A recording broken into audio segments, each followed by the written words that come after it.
Muito boa noite, CJC News entrando no ar e eu tenho o prazer de receber você para acompanhar comigo essa nossa edição.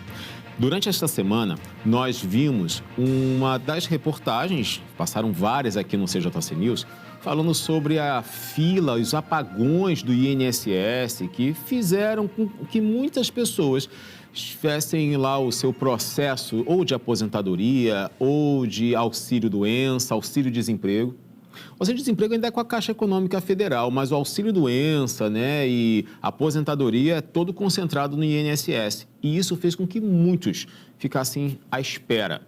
Atrasos e atrasos. Cerca de 39 dias esperando sair o benefício, quando aprovado. A gente sabe que essa guerra, essa luta já é de tempos. E por isso, hoje, a gente dedica o nosso programa para falar sobre Previdência Social. Quem pode se aposentar depois da reforma, quais são os critérios e quais são os principais erros que a gente, ao dar entrada nesse processo todo de aposentadoria, que a gente costuma cometer e faz com que todas as expectativas sejam frustradas por causa de um erro pequeno. Mas a gente vai resolver isso tudo hoje. Eu estou aqui com a doutora advogada, especialista em Previdência. Está com a gente hoje, doutora Elisângela Coelho. Boa noite, seja bem-vinda. Boa noite, muito obrigada. É muito bom ter você aqui, porque a gente, depois da reforma da Previdência, houveram muitas mudanças e nunca conseguíamos ter as respostas bem exatas do que realmente mudou e como é o processo da entrada numa aposentadoria. Como a gente estava conversando antes, existe a questão da idade, mas tem a questão do tempo de contribuição. E quem não contribuiu tanto, mas bateu a idade e mesmo assim não consegue a aposentadoria. Ou um consegue e o outro, nossa, minha vida é igualzinha dele, eu também não contribuí e não consegue. Então, assim, é um sistema muito complexo que a gente vê por aí e as filas são intermináveis, né? Então, Elisângela, a gente tem um VT que fala exatamente sobre essas filas de pessoas no INSS esperando a aposentadoria.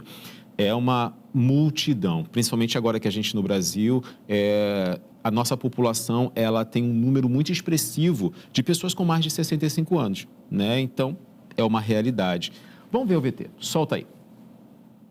O Ministério da Previdência Social anunciou uma queda significativa na fila de espera por perícias médicas do Instituto Nacional do Seguro Social, o INSS. De acordo com dados recentes, em cerca de 8 meses, o número de requerentes aguardando agendamento para perícia diminuiu em 46%, passando de 1.178.123 em setembro do ano passado para 636.911 em maio deste ano. Boa parte da redução se deve ao Programa de Enfrentamento à Fila, que implementou melhorias no AtesteMed, ferramenta de análise documental para concessão de benefícios por incapacidade temporária. O que não apenas diminuiu a fila, mas também reduziu o tempo de espera para atendimento presencial, com a média nacional caindo de 70 para 39 dias. Apesar dos avanços, ainda persistem desafios regionais significativos. O tempo médio de espera na região Nordeste é quase 5 vezes maior do que no Rio de Janeiro, destacando desigualdades regionais no acesso aos benefícios do INSS. Embora o estoque de perícias pendentes tenha reduzido em 27% entre agosto de 2023 e fevereiro de 2024, ainda há uma fila considerável de quase 843 mil pessoas aguardando exames ou análises de atestados. O Ministério da Previdência Social enfrenta pressão para cumprir a promessa de reduzir o prazo médio de espera para 30 dias, feita pelo ministro Carlos Lupe no início do atual governo.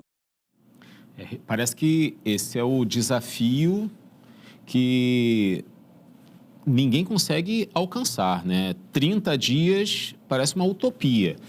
A gente vê, e uma das coisas que pontuamos aqui no jornal essa semana é a utilização da inteligência artificial dentro do INSS. Foram vários processos para tentar diminuir essa fila o quanto antes, né?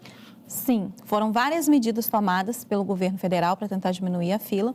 A inteligência artificial tem sido uma, né? A análise documental desses documentos médicos tem sido outra. E também o déficit de funcionários, né? O déficit de funcionários, de servidores que aposentaram e teve concurso e não convocou o servidor suficiente, isso foi ao longo do tempo e foi até que agora está uma situação insustentável. Houve um projeto aí, eu não sei o quanto foi efetivado ou se realmente conseguiram trazer alguns que estavam aposentados de volta ativa para ajudar, até porque quem já trabalhou a vida inteira, fala a vida inteira, mas assim, quem já trabalhou 20 anos, 30 anos realizando aquelas atividades, vai com muita agilidade. Sim, em algumas regiões sim, em outras não.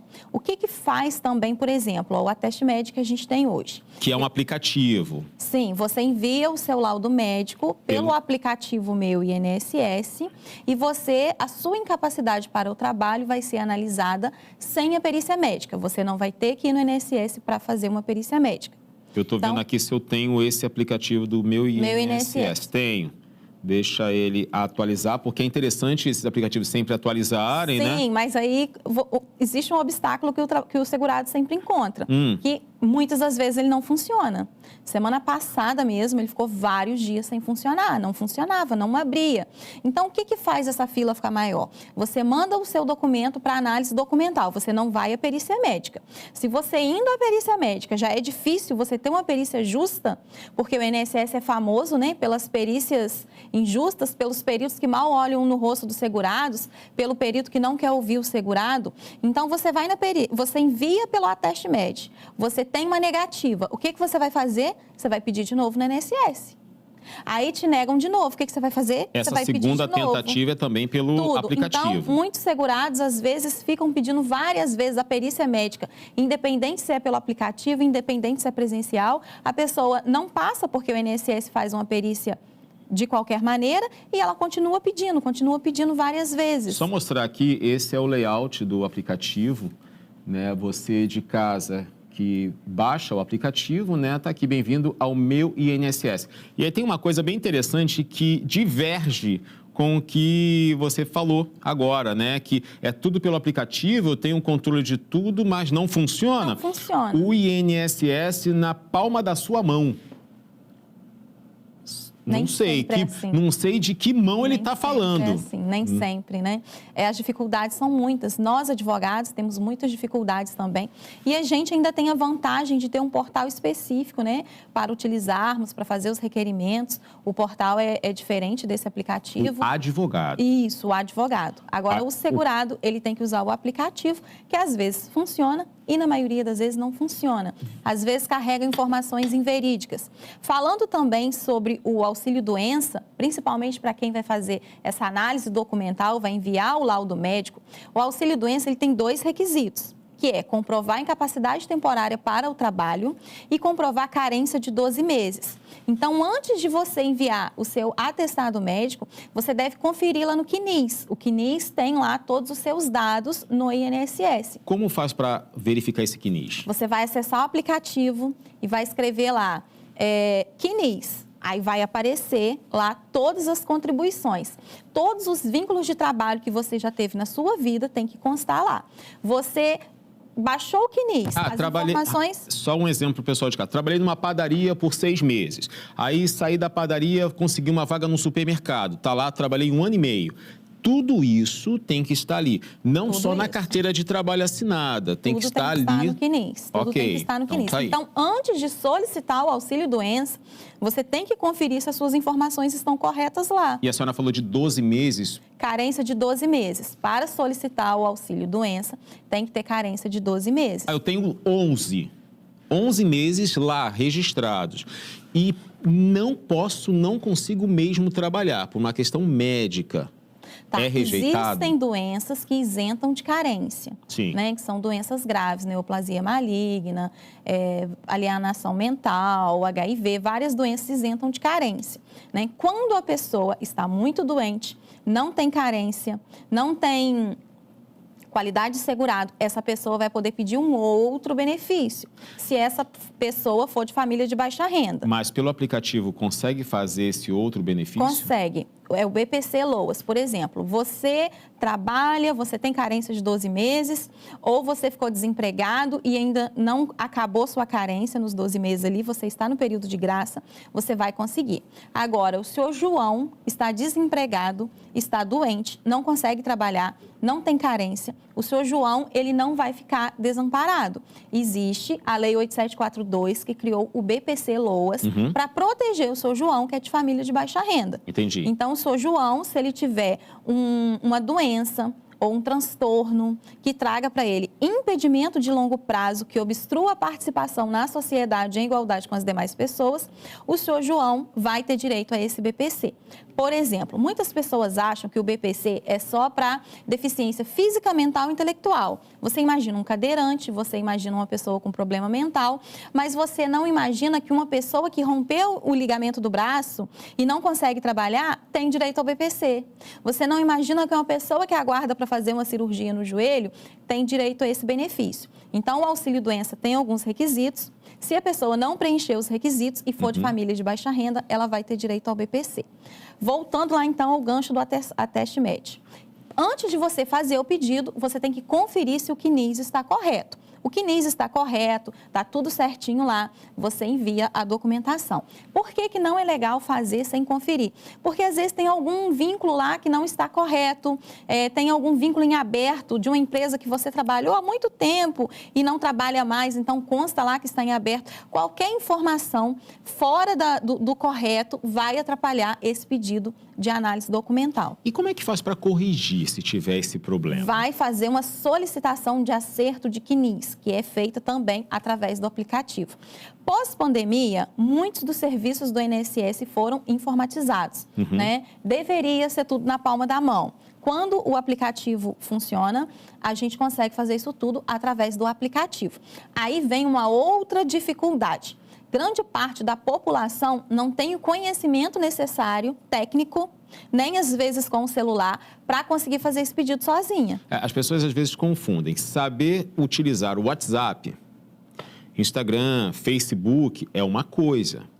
Verificar dentro de um aplicativo governamental que tem os seus dados e a sua senha, e é muito comum as pessoas fazerem a senha e no outro dia esquecerem a senha. Tem que ter um cuidado muito grande, porque o governo federal está cada vez mais rigoroso com essa questão da senha. Então, tem que guardar com muito cuidado.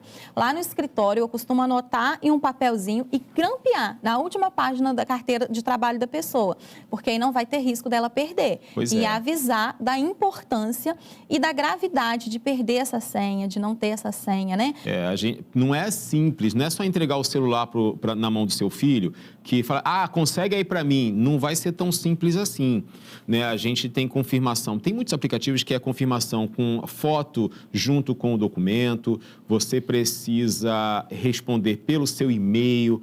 Mas eu não lembro nem a senha, vou lembrar do e-mail. Gente, isso é tão importante quanto o número do CPF, número do RG, que agora já passou pela mudança, né? O RG agora vai continuar sendo válido até 2031. 2032 ele já acaba, fica só o CPF. Mas ele vai ser tão importante, a sua senha desses aplicativos, seu e-mail, é tão importante quanto o seu endereço, seu CEP, seu CPF. E às vezes as pessoas acham que é fácil, né? E é uma informaçãozinha simples, que olhou ali e não é assim. Está tudo unificado agora, né? A carteira de trabalho digital, o acesso ao portal Gov, todo está unificado. A Covid-19 fez também a gente dar uma acelerada nesse processo de informatização muito grande. E tem um ponto positivo e tem um ponto negativo. O ponto positivo é que é tudo feito pela internet. O ponto negativo é que grande parte da população não consegue fazer sozinha, não envia toda a documentação, não tem a técnica de analisar o CNIS, se está tudo correto, se está tudo ok. Aí a pessoa faz uma solicitação de auxílio-doença, fica aguardando, aí depois vai ter exigência para cumprir, né? Então, ou às vezes faz um pedido de BPC LOAS, né, que é um benefício assistencial, manda documento faltando, aí o INSS tem que fazer exigência, aí às vezes indefere porque não cumpriu a exigência totalmente. Eles mandam lá 10 exigências. a pessoa mal consegue ler, a pessoa vai cumprir 2, 3 exigências, não vai cumprir o restante. Então, a informatização melhorou muito, mas trouxe vários pontos negativos. Eles querem informatizar sem dar acessibilidade a esses meios para essas pessoas. O INSS poderia muito bem ter um ponto lá dentro do INSS, uma atendente para auxiliar as pessoas a fazer tudo pelo aplicativo. Ele poderia ter um programa de conscientização muito grande, um programa de ensino muito grande, porque aí a gente conseguiria realmente atingir a finalidade adequada. Ou talvez não lá, mas o próprio aplicativo poderia ter lá um cursinho online, que é um vídeos online, que explica tudo isso. Agora, você pontuou um ponto negativo, que é esse alcance e a utilização da ferramenta. Tem um outro negativo, que nem sempre essa ferramenta funciona, porque a velocidade que a ferramenta foi instaurada no Brasil, talvez não deu tempo para estruturar o tamanho dessa ferramenta que ela precisava ser para atender a um grande público. A gente vê pessoas que não conseguem pelo BPC Loas, né? Então vai ter a aposentadoria normal, não é só em questões de doenças, né? E aí tem as novas regras. O que é possível alguém se aposentar que nunca trabalhou de carteira assinada? Tá, vamos lá. Se a pessoa nunca trabalhou de carteira assinada, ela pode ter contribuído com o INSS através do carnezinho, né? Pagar lá a guia do INSS. Era aquele carnê laranja, né? Então, em casa eu já vi um daqueles, assim, meus pais tinham há faz muito tempo. Agora, se a pessoa... Ainda existe isso? Existe, ainda existe. Ainda existe a contribuição como autônomo. Quem contribui como autônomo ou como contribuinte individual, ele tem que preencher esse carnê para fazer esse pagamento. Então, assim, existe a pessoa que nunca contribuiu de forma nenhuma, nem por carteira assinada, nem por carnezinho, né, que a gente diz, né, todo mundo sabe que é o carnezinho. Então, ela nunca contribuiu de forma nenhuma. Aí ele chegou no momento da velhice. E agora? O que eu vou fazer? Como eu vou aposentar? Então, se ele se enquadrar nos requisitos para o BPC Loas, ele vai ter direito a um salário mínimo do INSS. Esse benefício não deixa pensão por morte e não tem 13º. Por quê? Porque é um benefício assistencial. E tem aumento anual? De acordo com o salário. É um salário mínimo. É junto com o salário mínimo. É um salário mínimo. Tá. Então, para quem nunca contribuiu, se você conhece alguém que nunca contribuiu, né, você que está em casa nos assistindo, muitos idosos ainda não têm acesso ao benefício por falta de informação. Sim. Então, eu falo, né, sempre falo no meu Instagram, eu tenho um canal no YouTube também, sempre digo da importância da informação. Sim, sem informação dúvida. É a solução e ela transforma vidas. E nós, né, eu advogada, você comunicador, nós temos essa missão, né? É verdade. De ajudar as pessoas. É a nossa missão social. Sim. Agora, quem já conseguiu pagar por um tempo esse carnezinho ou trabalhou de carteira assinada por um tempo e acabou fazendo cumprindo a regra, mas não o tempo inteiro. Sim. É meio BPC Loas? Não, vamos lá. Se a pessoa, o senhor João está hoje com 65 anos e o senhor João pagou o INSS ou trabalhou de carteira assinada até 60 anos. O senhor João teve lá 10 anos de contribuição. Para o senhor João se aposentar por idade, ele teria que ter 65 anos de idade e 15 anos de contribuição. Certo. Só que o senhor João não tem 15, ele tem 10. Se o seu João for de família de baixa renda, ele pode solicitar o BPC Loas, mesmo ele já tendo pago uma parte lá atrás. Vai valer a realidade dele hoje. Hoje ele está desempregado. Então, mesmo que tenha contribuído um pouco e no momento esteja desempregado, se for de família de baixa renda, vai ter direito a esse um salário do INSS. Por que eu falo família de baixa renda? Porque o INSS exige que a renda dessa família seja de 1/4 do salário mínimo por pessoa. Já judicialmente, a gente tem uma flexibilização muito grande desse critério renda. E na justiça vai ser meio salário mínimo por pessoa. Tá, então a gente tem 2 quesitos aí. A justiça fala meio salário mínimo por pessoa, salário mínimo está 1.412, né? Então, R$ 706 por pessoa. Já no INSS é 1/4 do salário mínimo, então seria R$ 353 por pessoa. Nesse caso, Como é que junta os dois? Se o INSS negar, o INSS negou, por exemplo, o seu João, na casa dele, a mulher dele conseguiu aposentar, porque a mulher dele a vida toda trabalhou de carteira assinada. Então, tem a aposentadoria da mulher do seu João, um salário. Para o INSS, a renda da família do seu João ultrapassa 1/4 do salário mínimo por pessoa. Então, o INSS nega o benefício para o seu João. O seu João procura advogado especialista em direito previdenciário e entra na justiça. E, judicialmente, o seu João consegue. Por que ele consegue? Porque a justiça diz que tem que ser meio salário mínimo por pessoa.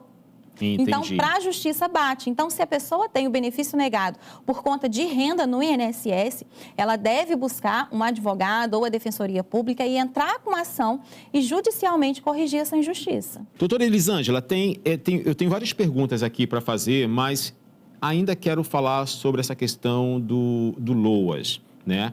A gente terminou o bloco passado, você falando de que duas pessoas, um casal de idosos, que um consegue a aposentadoria e o outro, a mulher ou o marido, né, tenta também. Até porque de forma individual, ela tem o direito dela, mas por ser casada... A renda é contada. A renda BPC, conta junto. ele conta a renda de todo o grupo familiar. Então, se tiver uma criança, já conta como 3 pessoas, aí já diminui a renda. Já muda. Então... Uma pessoa que consegue, para outra conseguir, tem que entrar na justiça, não tem para onde correr. A lei, ela já diz que a renda de um BPC ou de uma aposentadoria para idoso acima de 65 anos não será contada como renda per capita do grupo familiar. Então, a lei diz que somente a aposentadoria acima de 65. A gente estava dando o exemplo do seu João. O seu João tem 65 anos e a mulher dele 60. Então, o INSS vai contar a renda dela. Agora, supondo que a esposa do seu João também tivesse 65 anos, aí o INSS não deveria contar a renda da esposa do seu João, porque o artigo 20 da Lei 8742, ele é claro em dizer que a renda de um BPC não vai ser contada como renda do grupo familiar para concessão de outro BPC. Só que o INSS erra pra caramba nesse ponto. E por várias vezes eles indeferem falando que a renda ultrapassou, quando não deveria falar. Os absurdos são tantos que, às vezes, uma pessoa que mora sozinha, que nunca teve carteira assinada, nunca teve nada na vida, ela vai solicitar o BPC e o INSS diz que tem vínculo empregatício em aberto, que por isso o BPC não foi concedido. Então, assim, os erros, as justificativas dos indeferimentos são as mais absurdas do mundo. E o INSS deve ficar com medo quando te vê lá no coisa, né? Deve ficar bem preocupado. Ele deve ficar bem preocupado. Caramba! Um dia desse, a gente entrou com a ação. Esse caso foi um caso bem específico, né? A gente entrou com a ação e, tipo assim, 5 dias depois teve uma proposta de acordo. Mas o erro, ele foi muito grave, entendeu? Assim, estava tudo muito certo. Então, o procurador que pegou aquilo ali, muito sabiamente analisou e viu que era um caso de direito, né? Então, assim, os indeferimentos são absurdos. É cada um pior do que o outro. Em 5 dias ele ofereceu um acordo. Ofereceu uma proposta de acordo. Para tentar resolver o problema. Sim. Agora, a gente está falando de um caso. Brasil.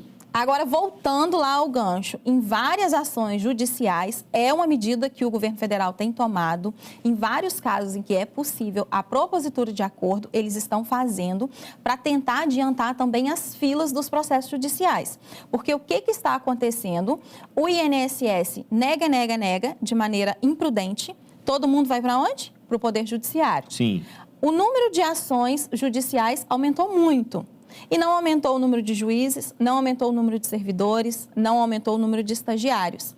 Então, a justiça está ficando abarrotada. Agora, eles já estão tomando medidas para tentar conter a fila do judiciário. E o fazer o acordo é uma das medidas que eles têm tomado. Então, de um lado ou de outro, parou aqui, faz fila. Aí vem para a justiça. Vem para o outro, vai fazer fila. Aí, de todo jeito, o governo paga a conta, né? Porque o judiciário, o governo... E se a gente for colocar na balança, o valor, o custo do judiciário é bem superior ao do INSS. Sim. Não estou desmerecendo nenhum nem outro, não. Mas vamos colocar o salário de um juiz para o salário de um supervisor do INSS. São salários que não são iguais, são diferentes. Até porque são funções diferentes, a gente vive num país capitalista e cada um tem o seu salário. A questão é o quanto vai custar para cobrir um erro daqui para pagar outro, né? Sim. Agora, existem aqueles famosos microempreendedores individuais. Esses se aposentam? Sim, eles se aposentam. Quando um trabalhador, ele tem o microempreendedor, ele paga os seus impostos, ele faz as suas contribuições. As contribuições referentes ao INSS são repassadas automaticamente. Ele paga um valor único e a contribuição dele do INSS vai. Ele vai se aposentar pelas mesmas regras, né? Ele só vai ter direito à aposentadoria por idade, ele não vai ter direito à aposentadoria por tempo de contribuição, ele vai ter direito ao auxílio-doença, ele vai deixar pensão por morte, caso ele venha a falecer. Ele tem os mesmos direitos do que o João, que trabalha de carteira assinada, ou o seu José, que paga o carnezinho do INSS. Ok, então tá aí. Uma outra questão. Se ela, a mulher, é microempreendedora individual, ela vai conseguir se aposentar. Mas ele não. E ele não tem carteira assinada pelo tempo de contribuição, mas pela idade ele vai querer o BPC Loas. Sim. Consegue também? Consegue, porque quando a pessoa contribui como MEI, se ele não tiver um faturamento exorbitante, um faturamento muito grande, uma movimentação muito grande, presume-se que a renda dele seja um salário mínimo mensal. Uhum. Então, a esposa lá do seu João, ela pagou como MEI, que ela fazia salgado em casa para vender, e o seu João vai aposentar, eles falam que ele não pode porque a mulher tem o MEI, que ela tem a renda de um salário. Para o INSS não passa. Aí, judicialmente, vem a flexibilização do critério renda. Judicialmente, o juiz envia um oficial de justiça ou um assistente social na casa do seu João para analisar se a família do seu João realmente é uma família de baixa renda. Uhum. Constatou que é uma família de baixa renda, o benefício vai ser concedido. Agora, um ponto muito importante que poucas pessoas sabem e poucos advogados falam sobre isso, é o de que, se você recebe o BPC, você pode pagar o INSS. A gente tinha falado de um exemplo do moço que pagou 10 anos só, né? Ele tinha 65 anos e 10 anos de contribuição. Aí ele pediu o BPC Loas, porque ele não tinha contribuição necessária para os 15 anos. Sim. Então, ele pode pagar o INSS como segurado facultativo, nunca como contribuinte individual ou com a carteira assinada, porque o contribuinte individual é aquele que exerce uma atividade remunerada. Sim. Como segurado facultativo, ele pode receber o BPC, tirar uma parte, pagar como segurado facultativo. Tem que pagar os 5 anos que faltam. Quando ele completar 70 anos de idade, ele vai ter os 15 anos de contribuição. Então, ele vai renunciar ao BPC e vai solicitar a aposentadoria por idade que ele tem os 15 anos de contribuição. Mas para que ele vai fazer isso se ele já está recebendo? Ele vai fazer isso porque ele vai ter o 13º e se ele falecer, ele vai deixar pensão por morte para a esposa dele, porque o BPC não deixa pensão. O mesmo caso daquela pessoa que ficou doente aos 35, 40 anos, recebe o BPC. Ele pode pagar INSS e, quando tiver idade, aposentar. E se nesse meio tempo ele falecer, ele vai deixar pensão por morte para os filhos, que às vezes tem um filho pequeno. Então, é o que eu estava te falando sobre informação transformar vidas. Sim, é verdade, é verdade. Agora, a gente tem uma pergunta aqui que já quero... Na verdade, eu não sei se eu vou conseguir fazer todas as perguntas, que a gente estourou o nosso tempo aqui, né? Estou apresentando para vocês a moça que bota susto no INSS, porque ela joga tudo ali e o INSS tem que se virar. Agora, existe uma idade mínima e tempo de contribuição para se aposentar, isso ela já explicou, mas essas questões de saúde, como no caso que você me falou, né? A pessoa ficou doente com 40 anos. Esse é o recurso que ela precisa recorrer, é o BPC Loas. Sim, vamos lá. Caso de doença. A pessoa ficou doente com 40 anos, ele trabalha, ele é carteira assinada. Ou ele não trabalha, mas ele está na carência dos 12 meses. Ou ele pagou o carnezinho. Ele é uma pessoa que contribui com o INSS. Nesse caso, se a incapacidade dele para o trabalho for temporária, ele vai ter direito ao auxílio-doença. Agora, se ele tem uma incapacidade permanente, ele vai ter direito à aposentadoria por incapacidade permanente. Não é o BPC Loas. Tá, se contribui é auxílio-doença ou aposentadoria. Se não contribui, se é de família de baixa renda, se esse impedimento é superior a 2 anos, ele vai ter direito ao BPC. Tá aí. Agora, como é que funciona o cálculo desse benefício? Eu vou trazer um problema. O seu João, que a gente está falando muito dele aqui, daqui a pouco ele vai querer até participar do programa. O seu João, ele tinha condições de pagar, né, a taxa do INSS de mais do que para receber 5 salários mínimos. Sim. Né? Existe uma porcentagem do salário mínimo que é pago, né, para o INSS. Quanto está hoje? 20%, né? Existe a alíquota de 20%, existe a alíquota de 11%. Agora, pegando o gancho do seu exemplo, ele sempre contribuiu para ele aposentar com o teto do INSS. Vamos lá que fica mais fácil dessa forma. Ele sempre contribuiu muito para aposentar com o teto. Só que ele não vai aposentar com o teto por causa da reforma da Previdência. A aposentadoria dele vai ser 60% dos salários de contribuição, mais 2% a cada ano que ultrapassar 20. Vamos levar isso para exemplo. O senhor João contribuiu por 15 anos com o INSS. A aposentadoria dele vai ser 60% de todos os salários de benefício. Agora, se o senhor João contribuiu 33 anos com o INSS, chegou a 65 anos, 33 anos de contribuição. A aposentadoria dele vai ser 60% mais 16%. Então, a aposentadoria do seu João vai ser 86%.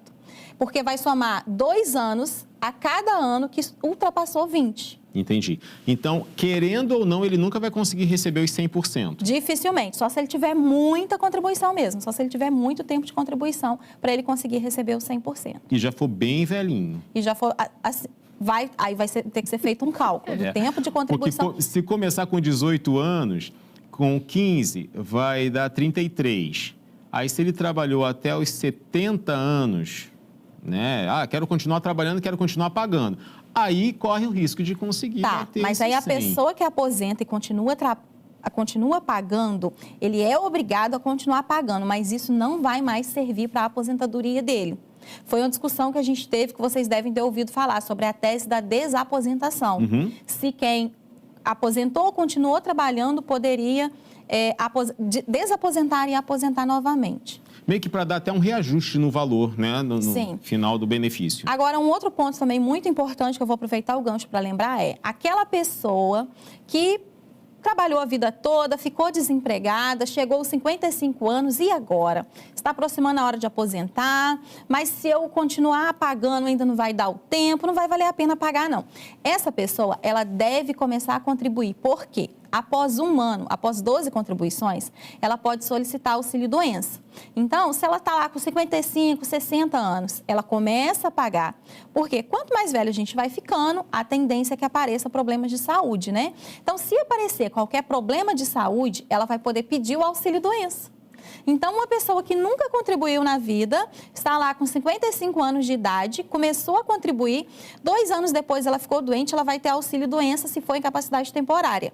Agora, é uma incapacidade permanente. Ela está com a neoplasia maligna, ela está com problema de coração, então ela vai ter a aposentadoria por incapacidade permanente, mesmo tendo contribuído só 2 anos. Ok, então a gente vê aí a importância de tomarmos o cuidado, né? São coisas muito simples, muito pequenininhas que às vezes a gente pensa, não, vou deixar isso de lado, vou pegar o carnezinho laranja gigante que está aqui em casa e vou jogar fora, porque não serve mais nada, não faz isso, porque é a sua prova. Agora é o seguinte, gente, outra pergunta aqui para a gente poder continuar. É permitido continuar trabalhando após se aposentar e os aposentados por invalidez? Sim, é permitido sim continuar trabalhando após a aposentadoria.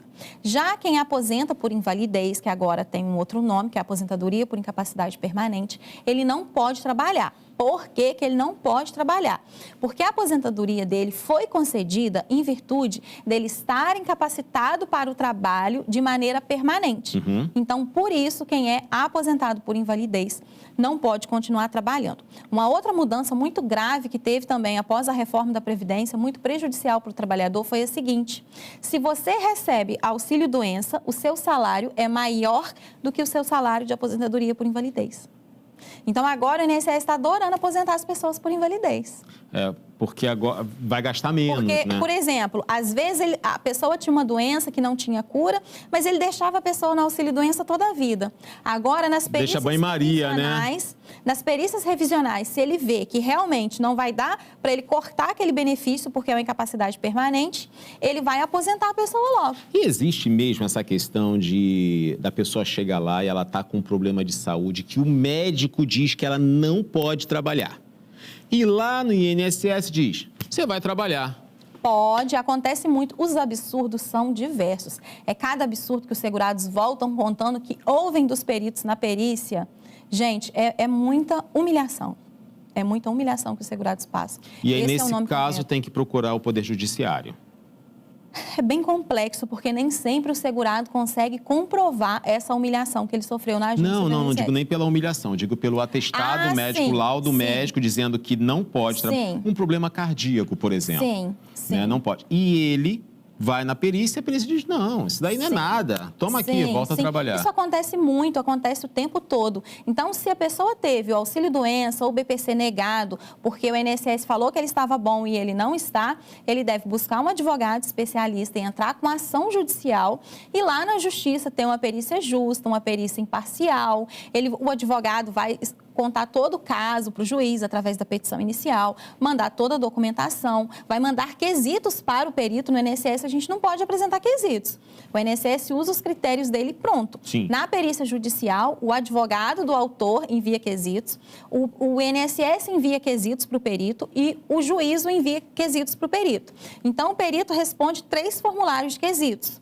Se as respostas dele não for fundamentada como deve, o advogado pode impugnar. O advogado pode usar documentos médicos para comprovar, para provar que o perito está errado. E judicialmente, ele consegue, ali no processo judicial, ele consegue, às vezes, reverter uma negativa de perícia judicial.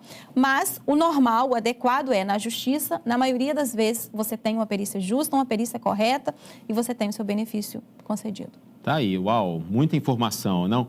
Mas quem quer saber mais sobre esse assunto, eu lembro que você comentou que nas suas redes sociais você fala muito sobre essas falhas do sistema para que a pessoa fique ciente, né? Sim. Quem quiser acompanhar você utiliza Instagram, YouTube, Facebook, qual é a sua rede? Elisângela Coelho, em ambas as redes, no Instagram, no YouTube, para ficar facinho para vocês acharem. Elisângela Coelho, a advogada. Lá no Instagram, no YouTube também, no Facebook, no TikTok, no Kawaii, eu posto vídeos diretos explicando, levando a vocês informação, porque informação é a solução. Tá aí. Agora, não tem problema a rede social que você utiliza. A doutora Elisângela está em todas, rapaz. Olha, eu quero agradecer muito a sua presença aqui hoje. A gente está quase estourando o nosso tempo. Eu que agradeço o privilégio de poder estar aqui contribuindo, né? Levando informação para quem tanto precisa, né? Fiquei muito feliz de trazer esse assunto para tantas pessoas que às vezes a gente fica meio na dúvida, né? Tenho direito ou não tenho direito?